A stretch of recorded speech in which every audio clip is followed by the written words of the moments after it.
this is look like in my house. Right now, this is my house, and this is, I don't think.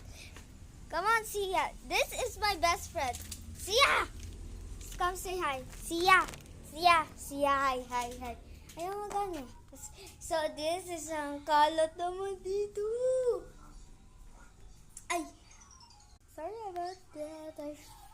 So, this is my house ang kalat. And this is my friend, Sia. She's watching YouTube or...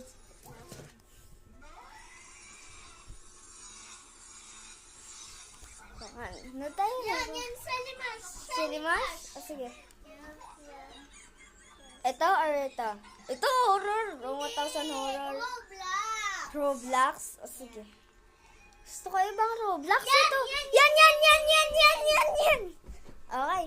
So, this is like my house. So, my friend is in here. I invited her. You guys probably know by now that I've made a game on Roblox called Survival for Rainbows, right? Ayun. Hindi. Malakas. Gusto mo? So this is kind of insane. Maganda yan. Ano ba gusto mo? And this is my cat. Oh, sige. Sige. If they're good or if they're bad. So let's just search survival. Yan. No. No. Ano gusto mo? That. Yeah. That. Yeah. Yan? Yeah. Okay. Dito lang ako ah. Okay. Wag ka matakot. So she's... Sama mo ako. Sama, wait lang. May papakita nga. Ay. Sige, wait lang. This is my cat, Meatballs. And this is all... Oh, tara! Ano tayo?